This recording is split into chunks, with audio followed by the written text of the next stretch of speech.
suis déjà avec vous. C'est bon, je suis avec vous. Hello, bonjour, bienvenue sur ce live, ce direct.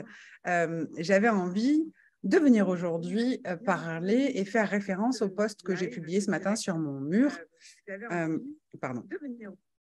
En lien avec justement la façon que nous avons de nous positionner face aux événements qui peuvent survenir dans notre existence, dans notre quotidien, et arriver à atteindre un degré de compréhension sur ce qui va déclencher des réactions émotionnelles et donc, eh bien, parfois, soit des drames, soit des peurs insolubles, soit des doutes desquels on n'arrive pas à sortir, etc. Donc, alors, ça ne va jamais disparaître totalement, mais plus on apprend à se connaître, plus on apprend à identifier ces automatismes, eh bien, plus on a le choix de décider de ne pas y retourner perpétuellement.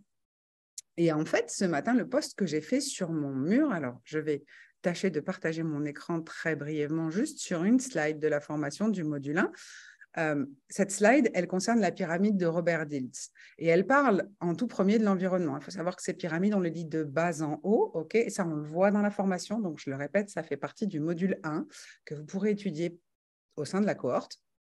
Et même si vous avez déjà travaillé sur la pyramide de Dilts, c'est bon de se rappeler les choses de temps en temps. Ce matin, donc, dans mon post où je partageais Mr. Harvey sur mon mur, eh bien, effectivement, le plus important à regarder au départ, il n'y a pas que lui qui le dit, tous les grands mentors du développement personnel et tous les enseignants, nous on en fait partie aussi, vous diront qu'en premier, il faut regarder qui gravite autour de nous dans notre environnement. Est-ce que les gens autour de nous ont tendance davantage à nous soutenir, à nous encourager, à être dans le même mood que nous, ou est-ce que plutôt ils n'ont inconsciemment pas envie que vous réussissiez là où eux n'arrivent pas à réussir, ok? Il n'y a pas de jugement à émettre là-dessus, il n'y a pas d'étiquette à poser, c'est juste de prendre conscience que le fait d'être avec des gens qui ont une vibration défaitiste ou qui ont peur de se lancer dans quelque chose, eh bien, ça va vous inviter à vibrer sur la même fréquence. En fait, on s'aligne vibratoirement. Qu'on le veuille ou non, on est des individus qui sommes composés d'émotions. Et ces émotions-là, elles génèrent donc des vibrations. On peut le voir aussi d'un point de vue hormonal. Si tu m'as déjà entendu parler du sujet, tu sais aussi que je fais le lien avec tout le système hormonal, ce que ça déclenche en termes de biochimie et en termes d'énergie. Si je suis tout le temps bougon, je n'ai pas la même énergie que si je suis pompé up 24-24, on est d'accord. Donc, en fonction des énergies que l'on va fréquenter, nous allons nous aligner sur les mêmes fréquences. Donc, première étape, à regarder, à ausculter, à décortiquer et à analyser sans poser de jugement ni de condamnation, c'est regarder qu'est-ce qui gravite autour de moi dans mon environnement. Est-ce que ce sont des gens qui sont, même à défaut d'être des supporters ou d'être d'accord avec ce qu'on fait, au moins qu'ils ne soient pas là pour dénigrer, au moins qu'ils ne soient pas là pour dire « Ouais, mais t'as vu, t'avais déjà fait ça avant et ça n'a pas marché, pourquoi tu vas réessayer ?» Ok, c'est de comprendre qu'on n'a pas besoin d'en vouloir à ces gens-là, mais ce n'est pas avec ces gens-là qu'on va réussir à développer quelque chose, quoi que ce soit. Donc, en premier lieu, travailler l'environnement. Et je vais le travailler aussi entre midi et 2 avec les apprenants actuels de Kanaka, qui, malgré, pour certains, sont déjà certifiés, comprennent que répéter, c'est très important parce qu'on n'est jamais à l'abri de commettre une erreur en termes de positionnement, en termes de vision, en termes de croyance, etc. Une erreur pour soi. Ce n'est pas moi qui vais leur dire ce qu'ils doivent croire ou ce qu'ils doivent voir. Bien entendu, ils vont pouvoir aller faire une auto-évaluation interne de ce qui se passe, de est-ce que ça vibre fluide ou est-ce que c'est plutôt contraignant, contractant, etc. Et d'aller regarder ce qui se passe. Ensuite, dans la deuxième strate, puisqu'on monte les strates, on ne peut pas passer de environnement à vision et appartenance direct. Il faut passer par les autres strates parce que ce sont des étapes, d'après Robert Dilts, d'évolution logique et ça permet un chemin plus simple, en fait. À partir du moment où on a un peu un plan de route, comme on a là à l'écran, eh bien, c'est plus simple de monter dans cette espèce d'évolution qui va faire que nous allons enfin nous accomplir. Et là, par contre, ça serait plutôt une référence à la pyramide des besoins selon la théorie d'Abraham Maslow, puisque ce n'est pas lui qui a créé la pyramide, mais c'est d'après sa théorie des besoins, eh bien, le sommet dans la pyramide de Maslow, ça va être l'accomplissement. the fulfillment en anglais. Donc ici, on voit qu'on a la vision et l'appartenance. Eh bien, c'est la même chose. Qu'est-ce qui va faire que quand on se casse la figure, on arrive à se relever? Bien souvent, c'est qu'on a réussi à monter toutes les strates. Et parfois, il faut refaire un tri dans l'environnement. Qui est autour? Est-ce que les gens sont corrects? Est-ce qu'ils sont sympas? Est-ce qu'ils sont plutôt encombrants ou défaitistes? L'idée, c'est pas d'aller poser un jugement et de se fâcher avec tout le monde. L'idée, c'est d'être conscient de qui est qui pour pouvoir choisir avec qui on a envie de grandir, avec qui on a envie d'évoluer, à quoi on a envie de contribuer. Donc, après l'environnement, les comportements. Si j'ai envie de voir un changement dans le monde, je le disais hier en faisant un petit lien avec l'alimentation, si ça me ferait chaud au cœur, il y a maintenant peut-être 10 ans que j'ai lu un ouvrage de Henri Joyeux qui m'avait beaucoup touchée, ça parle d'alimentation hein, principalement, professeur Henri Joyeux, oncologue et nutritionniste. Et en fait, j'ai fait le lien davantage que quand j'étais ado et que mon père suivait un régime, il avait lu la méthode Montaigne, hein, voilà, on mange ce qu'on est. Quand j'ai lu Henri Joyeux, je me suis dit, en fait, si on a comme souhait, par exemple, de voir disparaître les fast-foods et toutes ces alimentations où il y a plein d'additifs, de conservateurs, de glucose, même qui disent que dans certaines frites de fast-food, on retrouve du silicone, je ne sais pas si tu vois le délire. Si on a envie que ça disparaisse, eh bien, l'idéal, c'est de commencer soi-même par ne plus en consommer du tout, et puis d'inspirer d'autres personnes à ne plus en consommer du tout, jusqu'à ce que ce commerce-là périclite. Je n'incite à rien ou quoi que ce soit, mais dans l'idée, c'est le changement, il commence par nous-mêmes d'abord. Donc, c'est nos comportements qu'on doit aligner, okay, en rapport avec ce que l'on a envie de vivre, avec ce que l'on a envie d'avoir comme expérience dans la vie. À partir de là, quand on est au clair avec les comportements que l'on veut avoir, donc dans les comportements, on est d'accord qu'on a compris quels étaient les déclencheurs, on a compris quels étaient les fameux mécanismes protecteurs dans lesquels on se réfugie et qui foutent en l'air nos relations, nos business, tout ce qu'on peut mettre en place d'un point de vue social, d'accord? Donc ça, on a nettoyé, pareil comme l'environnement, on peut passer à capacité et stratégie. À partir de là, je suis conscient de mon potentiel et je sais ce que je veux en faire. Comment? Je ne sais peut-être pas encore vraiment. Par contre, je sais ce que je veux atteindre et ce que je veux en faire. À partir de là, je peux être alignée à mes émotions. Je peux être OK avec mes émotions. Alors, par rapport aux émotions, je vais revenir. Tout à l'heure, je parlais de la peur très rapidement, parce que on aura toujours des peurs. C'est normal d'avoir des peurs et des doutes. OK? L'idée, c'est de ne pas les laisser prendre toute la place, parce qu'ils sont plombants. Donc, comment on fait? Ah, on accueille la peur. Non, tu n'accueilles pas la peur. Tu la regardes d'un point de vue factuel. Et si, par exemple, tu as une dimension haut élevée, là, je vais te parler avec mon fonctionnement parce que je ne connais pas le tien personnel, eh bien, je vais aller analyser ce qui me fait peur. Est-ce que vraiment, il y a un vrai danger? Est-ce que vraiment, parce que c'est vrai-faux dans l'eau, hein, donc, est-ce que c'est nécessaire d'avoir peur à ce point? Est-ce que c'est bon pour moi? Qu'est-ce que ça m'apporte?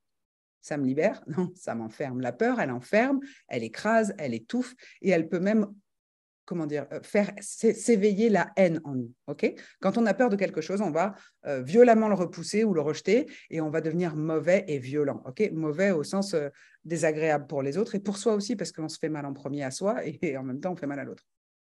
Donc là, quand on arrive à cette strate-là, on va faire une forme d'introspection. Alors, ça n'a rien de difficile, l'introspection, ça s'apprend pendant la formation. Durant les 5 journées ensemble dans la cohorte, on va aller apprendre à faire de l'introspection. Et vous allez voir qu'en fait, c'est quelque chose de très simple, sauf que les gens en parlent beaucoup, mais ils n'expliquent pas comment le faire. Là, vous allez pouvoir apprendre. Donc, on fait un peu d'introspection, on regarde les émotions qui sont bonnes pour nous, on va s'amuser à s'entraîner comme on aurait plusieurs élastiques à notre disposition, non pas à se les faire claquer dans le nez, hein, non, ce n'est pas l'idée, mais plutôt à aller jouer pour les renforcer, à aller s'amuser à étirer ses muscles spirituels, entre guillemets, pour faire gonfler tout ce qui est gratitude, joie, enthousiasme, entrain, tout ce qui va faire qu'on va se relever. Parce qu'à partir de là, on va pouvoir passer dans la strate supérieure qui concerne les croyances et les valeurs. C'est quoi ton système de croyances aujourd'hui? En quoi est-ce que tu crois le plus?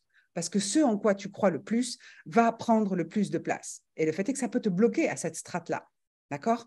Donc, on va aller également en introspection, après les émotions, voir, parce que toutes ces émotions qui sont entretenues régulièrement, qui parfois sont négatives, génèrent après un système de croyances et de valeurs qui sont finalement inconfortable parce que si je suis tout le temps en train de penser, je suis dans mes émotions, ok, que je ne suis pas assez, que je ne suis pas valable, que ceci, que cela, mon système de croyances et de valeurs va s'aligner, se calibrer là-dessus.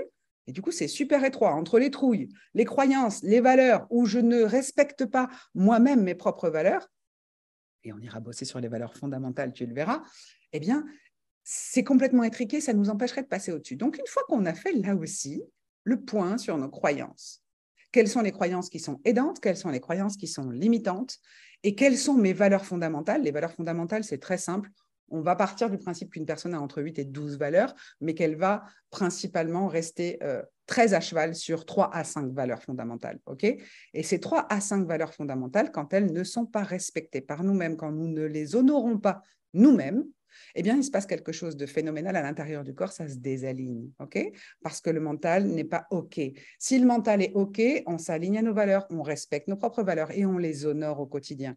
Et l'avantage de ça, c'est que nos valeurs sont des ressources énergie. Donc, si je veux pouvoir me créer une nouvelle identité, me renouveler, dire, OK, mon futur, ce n'est pas mon passé. Mon futur, c'est ce que je décide d'en faire. Je suis responsable. Là, on est dans l'identité mission. Et mon système de croyance supporte ça. Je vais pouvoir créer ma vision et savoir à quel type de personne ou quel type d'environnement j'ai envie d'appartenir pour pouvoir le servir et contribuer à plus grand que moi. Donc ça, c'était mon petit partage très bref d'aujourd'hui. Je vais retourner voir, y a-t-il du monde? Ah, coucou Lily, j'avais pas vu. J'étais sur l'écran Zoom pour pouvoir partager l'écran. Coucou Véro, ça me fait plaisir de vous voir. N'hésitez pas, là, comme le groupe est public, vous pouvez partager cette vidéo. Ça peut servir, même si les gens n'ont pas l'intention de rejoindre la cohorte ou la formation ou quoi que ce soit, de comprendre quelles sont les étapes à suivre pour arriver à opérer un changement interne. Eh bien, c'est quand même quelque chose qui peut contribuer à beaucoup de personnes, j'ai envie de dire, parce que parfois on se sent dépassé, débordé, on ne sait pas comment, hein, ce fameux comment qui ne nous appartient pas. Eh bien là, on a quand même un plan de route qui permet un petit peu d'aller étape par étape pour avancer. Et c'est valable d'autant plus quand les personnes, avec plaisir Véro, c'est valable d'autant plus quand les personnes ont une dimension terre qui est bien présente, ce qui n'est pas mon cas, je l'avoue, je le reconnais, je le vis très bien. Mais quand on a une dimension terre qui est bien présente, on a besoin d'avoir le step by step. C'est quoi la marche suivante? C'est quoi l'étape d'après? Et puis, je veux savoir jusqu'à la dernière marche. Eh bien là, vous les avez. Vous avez le step by step. Et ça peut servir à plein de gens qui ont envie de changement dans leur vie. OK? Voilà les filles. Merci, Lily, ça me fait très plaisir.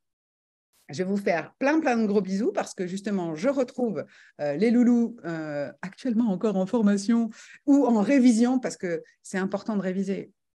Celui qui pense qu'en ayant vu une fois, il a appris, c'est faux parce qu'on est toujours, comment dire, en capacité de commettre des erreurs, ok? Et c'est humain. Errare humanum est. C'est comme ça qu'on dit, non? Bon, donc à partir de là, c'est ok. Avoir commis une erreur par le passé, ça ne veut pas dire qu'on est voué à revivre systématiquement le même type d'erreur, sauf si on refuse de regarder ce qui s'est passé, sauf si on refuse de regarder à quel moment nous, on aurait dû prendre une autre décision qui aurait changé la donne, ok? Et sinon, l'idée, c'est vraiment d'accepter que la personne qui est arrivée était la bonne personne, que ce qui s'est passé était la seule chose qui pouvait arriver, et c'est OK avec ça. D'accord? Donc, quand on veut opérer un changement, c'est bien d'avoir une vision claire de quelles sont les étapes à suivre pour pouvoir y parvenir. Je vous embrasse très fort, je vous fais plein de gros bisous, je vous souhaite un très bel après-midi puisqu'il est quasiment midi, et je vous dis à très vite. Ciao, ciao!